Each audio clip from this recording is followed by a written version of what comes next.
My boss stole my bonus, so I sent one smart email that triggered a license clause, and it nearly ruined him. Stay with me while I share what happened, and if my story hits you the way it still hits me, show some love by liking, subscribing, and passing it along to someone who might need to hear it. My name is Nia Caldwell, and for 3 years I gave everything to my job at a licensing firm in Charlotte. I wasn't one of those people who clocked out right at 5. I stayed late, came in early, skipped lunches, and answered emails at midnight. I believed hard work would eventually pay off. So when our company landed a massive client deal, the kind that could define a career, I threw myself into it with everything I had. Nights blurred into mornings.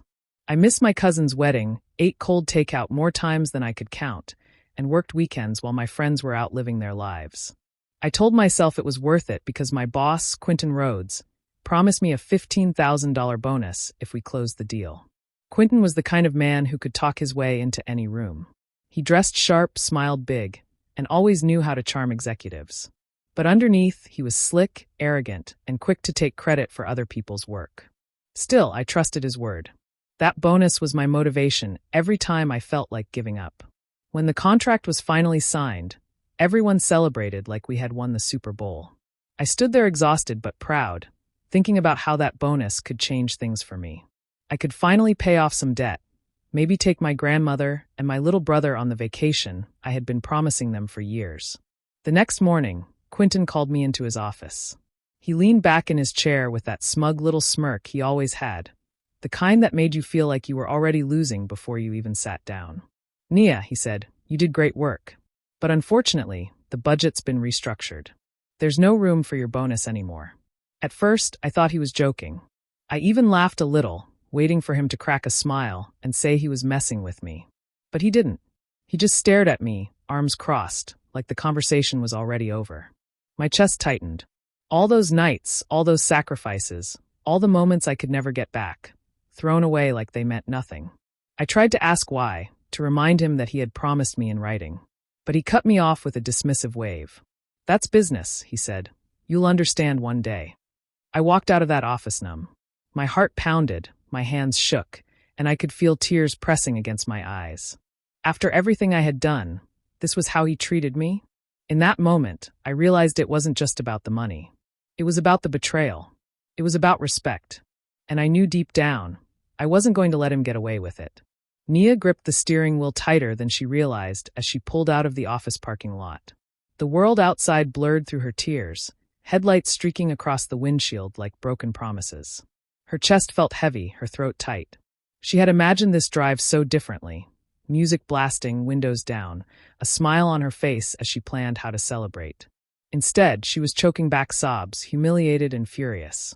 The betrayal cut deeper than she expected. All those months of sacrifice, all the hours she poured into making the deal happen, and Quentin had tossed her aside like she was nothing. Every red light gave her a moment to break down, to let the tears fall freely before the green forced her to move forward again. By the time she pulled into her grandmother's driveway, she could barely see through the fog of disappointment. Evelyn Caldwell was waiting on the porch, rocking gently in her chair like she always did in the evenings. The moment she saw Nia step out of the car with her face swollen from crying, Evelyn stood up and opened her arms. Nia collapsed into them without a word, burying her face against the one person who had always been her safe place. "What happened, baby?" Evelyn asked softly, stroking her granddaughter's hair. Nia tried to explain between shaky breaths, her words tumbling out in fragments. Bonus promised, deal closed, boss lied, no money.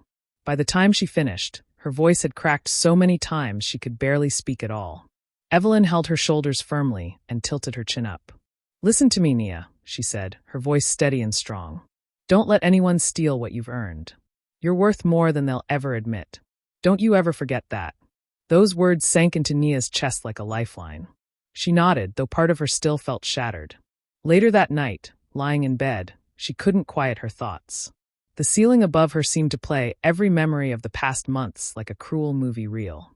She remembered the night she stayed at the office until 2 a.m, surviving on vending machine snacks, just to make sure the contract draft was flawless. She remembered missing her cousin's wedding, sending a text that said, "I'm sorry, I can't be there," while staring at a laptop screen. She remembered the countless nights she fell asleep at her desk, only to wake up with a stiff neck and another dozen emails waiting. The bonus had been her light at the end of the tunnel. Every sacrifice had been justified by the promise of that reward. But now, staring into the darkness, she realized something deeper. It wasn't just about the money. It was about respect. It was about being seen for the value she brought. Quentin had stolen not just her bonus, but her dignity. And as painful as that realization was, it sparked something inside her. Something stronger than the tears. A fire that whispered she wasn't done yet. The next morning, Nia sat at her small kitchen table with a mug of coffee that had already gone cold. Sleep had been impossible. Every time she closed her eyes, she saw Quentin's smug face telling her the bonus didn't exist anymore. She replayed his words again and again, and each time they stung sharper. But somewhere between exhaustion and anger, a thought pushed through. Maybe there was something she could do. She pulled out her laptop and began scrolling through old files. First, she opened her employment contract, the thick packet of legal language she had signed years ago. Normally, she skimmed over such things, but now she read every line carefully, as though hidden in the small print might be the answer she needed. Her eyes burned from lack of sleep, but she pressed on. Page after page, clause after clause. Finally, one paragraph caught her attention. Her pulse quickened as she read it again. It was a compliance clause, small and buried deep.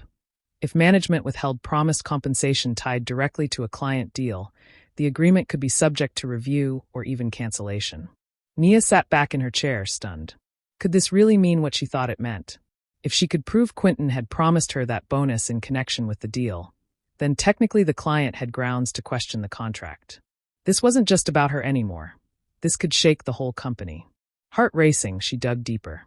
She opened the shared email archives, sifting through months of communication. And then there it was, an email from Quentin dated just before the client deal closed. She clicked it open, her hands trembling. Nia, if you can secure the final draft revisions and close this deal on schedule, you'll receive a $15,000 performance bonus. I'll make sure it's processed. Her mouth dropped open. He had put it in writing. He had been so arrogant, so sure of his control, that he hadn't even bothered to cover himself. Nia whispered aloud, "Got you." She leaned back, her exhaustion replaced by adrenaline. She read the email 3 more times to be certain it was real, then saved a copy to a private folder. It wasn't just evidence, it was her weapon. For weeks, she had felt powerless, at the mercy of a man who dismissed her sacrifices like they were nothing. But now she saw a way out. This wasn't just about demanding what she was owed. This was leverage. Serious leverage. The kind that could make Quentin regret underestimating her. She glanced at the clock. It was nearly midnight, but her energy surged. She gathered her employment contract, the client agreement, and the email into a neat folder. She even printed hard copies, slipping them into a binder. As she zipped the binder shut, a steady calm came over her. For the first time since Quentin's betrayal, she felt in control.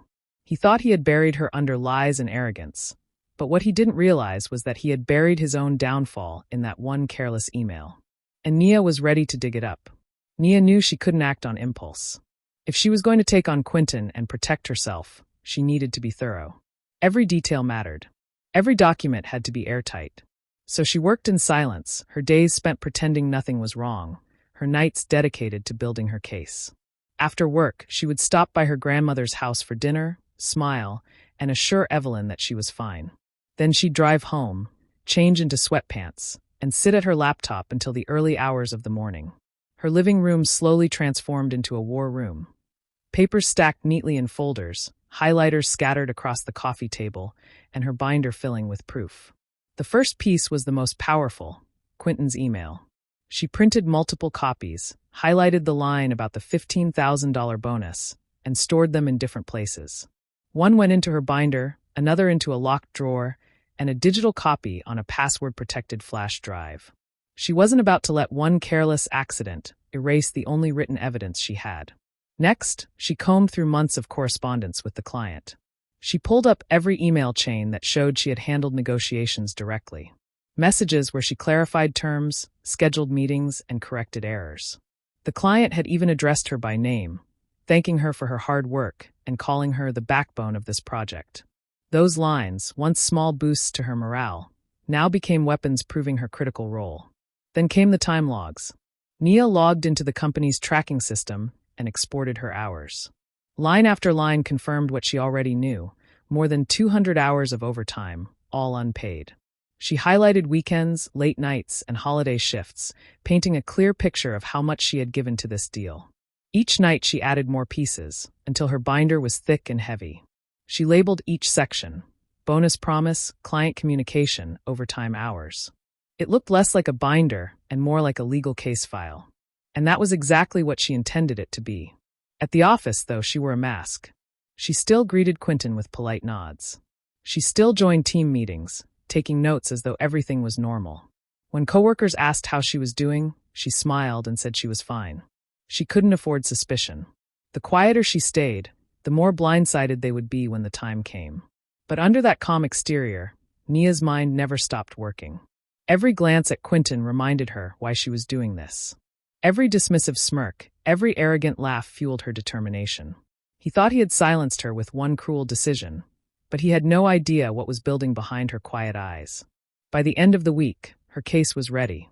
It wasn't just a collection of papers. It was the story of her sacrifice, her proof of betrayal, and her shield against the man who thought he could bury her. And soon, it would be the sword she used to strike back. The conference room smelled faintly of coffee and printer ink, the kind of space where big decisions were made and reputations were built. Nia sat at the long table with her notepad, trying to steady her breathing as executives shuffled papers and prepared for the meeting. This was supposed to be a moment of pride, a chance to celebrate the success of the deal she had poured her life into. But the moment Quentin Rhodes stood up to speak, she felt her stomach twist. He launched into his presentation with that smooth voice he always used when he wanted to impress people. He spoke about long nights, endless calls, and strategic negotiations. Every word was polished, but every word was a lie. He painted himself as the mastermind, the man who had secured the deal from start to finish. Nia sat there in silence, her pen gripped so tightly her knuckles turned white. One of the executives turned toward her and said, "Nia, you must have been pretty involved in this too, right?" For a second, she thought maybe, just maybe, Quentin would acknowledge her contribution. But he didn't even hesitate. "She handled some of the paperwork," Quentin said casually, waving his hand as if she were nothing more than an assistant. "But the real work, that was me." The words hit her like a slap. Paperwork. Just support staff. Her heart pounded in her chest, anger burning hot under her skin. She wanted to stand up and scream, to tell the room how many hours she had sacrificed, how many details she had saved from collapsing. But instead she smiled, a polite, tight smile that masked the storm building inside her. The rest of the meeting passed in a blur. She nodded when necessary, scribbled notes she didn't even read, and forced herself to stay composed. By the time it ended, her jaw ached from clenching it so hard. Quentin shook hands with the executives, his laughter echoing through the room like victory bells. He didn't even glance her way as he left. That night, Nia sat at her desk at home with her laptop open, the glow of the screen reflecting in her determined eyes. She replayed the meeting in her mind, each word Quentin had spoken feeding her resolve. She had gathered her proof. She had the clause. And now she had the final push she needed, the breaking point that stripped away any hesitation. Her fingers moved across the keyboard, steady and deliberate. She didn't write with emotion. She wrote with precision. Every line of the email was carefully worded, professional but undeniable. She attached the evidence, the email promising her bonus, the client communications, the time logs. At the end, she cited the compliance clause word for word. When she finished, she read it 3 times. Her heart thudded, but her hands no longer shook. She clicked save, then hovered over the send button. For the first time in weeks, she felt powerful. She whispered to herself, "Tomorrow, everything changes." The cursor blinked on her screen like a heartbeat, steady and demanding. Nia sat up straight in her chair, fingers hovering over the keyboard. She had written plenty of emails in her career, status updates, client briefs, polite follow-ups, but none carried the weight of this one. This was the email that could tip the scales, the one that might cost Quentin everything. She started with a calm greeting, addressing HR, the company's legal department, and the client's compliance officer. No anger, no bitterness, just professionalism. She knew tone mattered. If she sounded emotional, they could dismiss her as overreacting. If she stuck to the facts, they would have no choice but to pay attention. Her first paragraph laid out the basics: her role as project coordinator, her direct involvement with the client, and the completion of the deal. The second paragraph introduced the issue. She explained that her manager had promised her a $15,000 performance bonus directly tied to the contract's successful closure. She mentioned the internal restructuring excuse he had given, but kept her language neutral. No insults, no accusations, only the truth. Then she attached the evidence. The first attachment, Quentin's email promising the bonus, highlighted and clear. The second, her chain of communication with the client, showing she had handled negotiations personally, right down to the smallest details. The third, her overtime logs, more than 200 hours of work above and beyond what was required, all completed to ensure the deal was secured. Finally, in the body of the email, she cited the compliance clause buried in the contract. She copied it word for word. If management withheld promised compensation tied directly to a client deal, the agreement could be reviewed or terminated. She didn't add any commentary. She didn't have to. The meaning was obvious. Her closing was polite, almost cold in its precision. She thanked them for their attention, expressed her confidence that the matter would be resolved appropriately, and signed her name. She leaned back and read the email again from start to finish. It wasn't a rant. It wasn't a plea. It was a case file dressed as a message, devastating in its simplicity. Anyone who read it would see the truth immediately. Quentin had lied, and his arrogance had put the entire company at risk. Nia's hand trembled slightly as she moved her mouse to the send button. She hesitated for a breath, her mind flickering with doubt. What if they ignored her? What if Quentin found a way to twist it against her? But then she remembered his smirk, the way he had dismissed her in front of the executives, the way he had stolen her dignity. That memory burned away her fear. She clicked send. The email shot off into cyberspace, carrying her truth, her proof, and her demand for justice. She sat there in silence, staring at the screen, her heart racing. For the first time, she didn't feel powerless. The message was out of her hands now, but she knew one thing for certain: nothing in that company would ever be the same again. The first 24 hours after sending the email were quiet. Too quiet. Nia went to work as usual, her binder safely tucked away at home, and pretended nothing had changed. She answered emails, joined meetings, and even smiled politely when Quentin strutted past her desk. Inside, though, her nerves buzzed with anticipation. Something was coming, she just didn't know when. By the second morning, it hit. She walked into the office to find the atmosphere charged, whispers floating through the halls like static.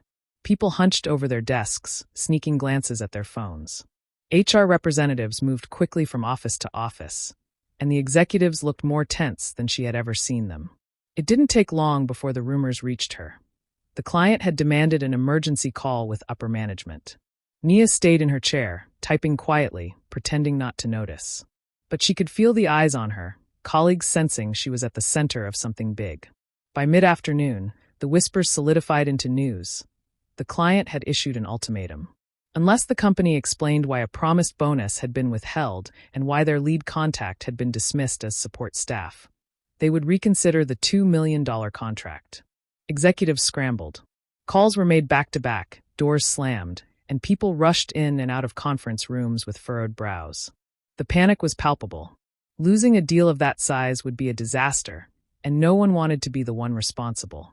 HR officially launched a formal investigation into Quentin. They requested all internal communications, payroll records, and logs related to the deal. Everyone on the floor could feel the tension, like the company itself was holding its breath, waiting to see what would collapse first. Meanwhile, Quentin tried to keep up his usual swagger.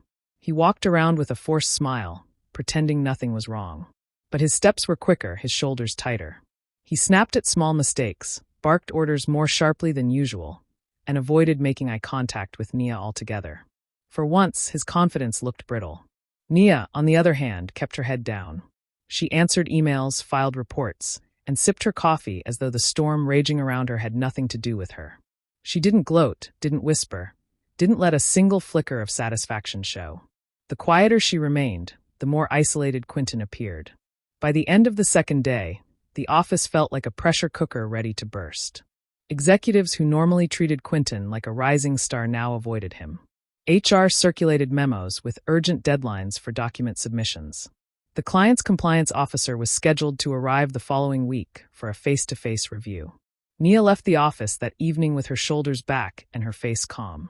She said goodnight to her co-workers, walked to her car, and only when the door shut behind her did she allow herself the faintest smile. She didn't need to fight anymore. The storm was doing it for her.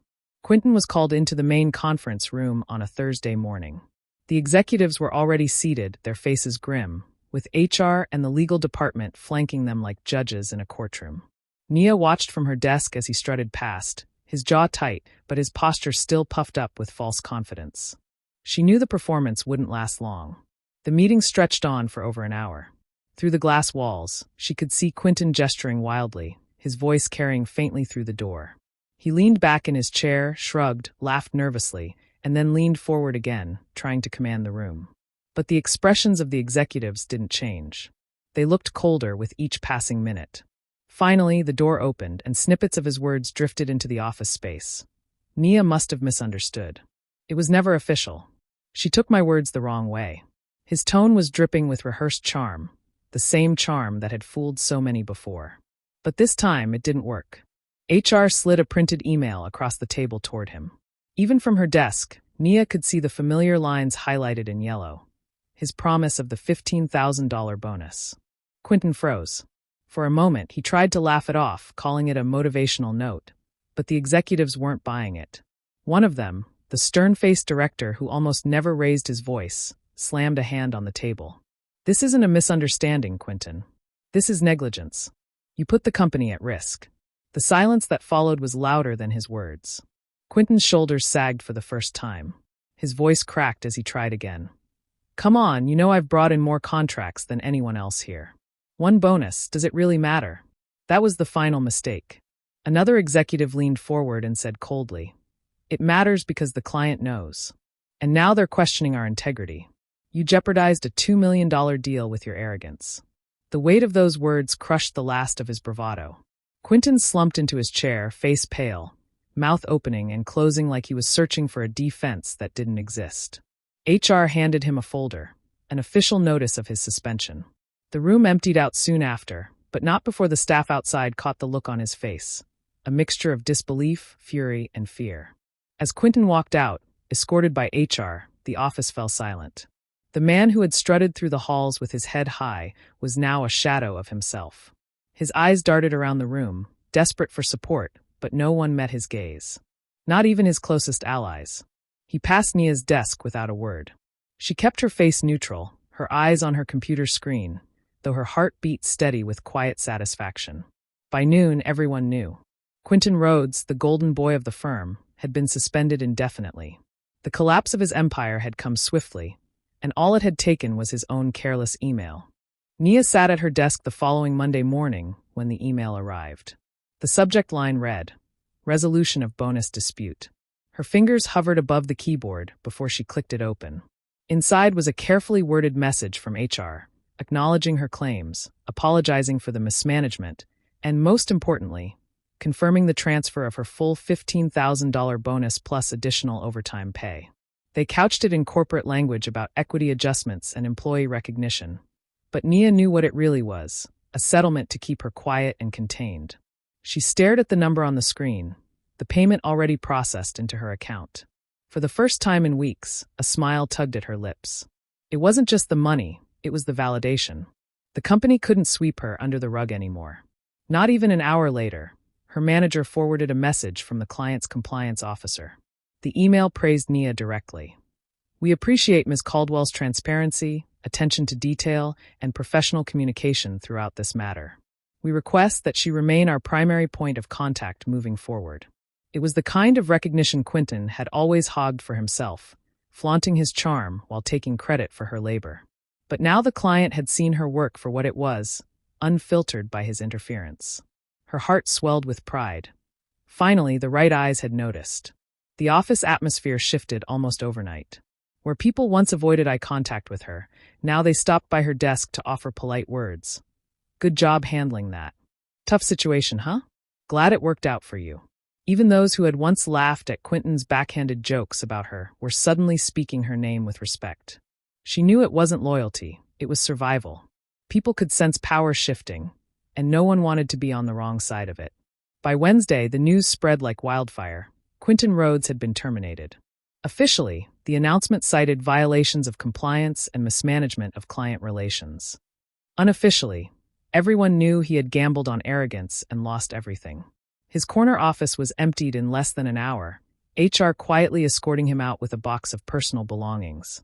Some employees whispered that he had tried to fight back, threatening to sue for wrongful termination, but his own incriminating email had left him with no ground to stand on. Nia didn't celebrate loudly. She kept her composure, her smile professional, her tone steady. But inside, she felt something settle, like a weight had lifted. The man who stole from her, belittled her, and tried to gaslight his way out of accountability was gone. When she walked through the office now, colleagues greeted her differently. Not with pity, not with dismissiveness, but with a kind of acknowledgement that only comes when someone earns their place the hard way. Nia had not only gotten her justice, she had reclaimed her power. And for the first time in her career, she felt truly seen. The ocean breeze carried the scent of salt and freedom as Nia stepped onto the white sands of Miami Beach. Her grandmother, Evelyn Caldwell, wore a wide-brimmed hat and sunglasses that made her look years younger, while her younger brother darted ahead, laughing as he kicked at the surf.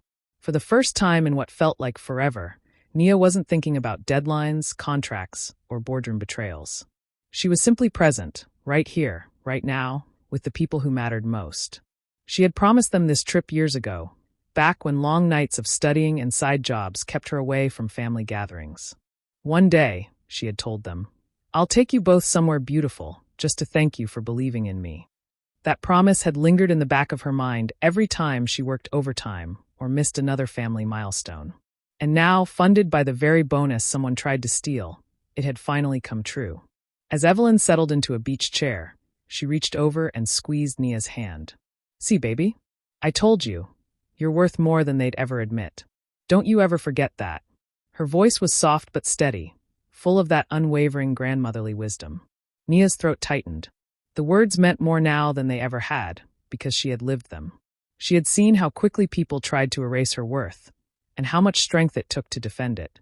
It wasn't the money that mattered most, it was the principle, the act of standing up and proving, without raising her voice or lowering her dignity, that she could not be erased. Her younger brother returned from the shoreline, holding out a seashell like it was a treasure. "Look, Nia, this one's for you." His grin was wide and carefree, and it made her heart ache in the best way. She tucked the shell into her bag, deciding she'd keep it on her desk as a reminder of this moment. The life she was building not for the company, not for the applause, but for her family and herself. As the sun dipped lower, streaking the sky in shades of orange and pink, Nia allowed herself a rare moment of stillness. She dug her toes into the warm sand, closed her eyes, and breathed deeply. The sting of betrayal was gone, replaced with a calm certainty. She had fought back without cruelty, demanded justice without losing her soul, and walked away not just with money in her account, but with her dignity intact. This, she thought, watching the waves roll in, was never about revenge. It was about respect, about making sure they never forgot my worth. When Evelyn laughed at something her brother said, the sound mingling with the crashing tide, Nia knew she had won. Not just against Quentin, not just in the company, but in life. She leaned back, smiled at the horizon, and let the future come to her, radiant and unshakable. Do you believe Nia made the right move by standing her ground and proving her worth? Or should she have just let it go and moved on quietly? Share your thoughts in the comments. I'd love to hear your take. And if you enjoy stories like this, make sure to subscribe, hit the like button, and turn on the notification bell so you never miss another one.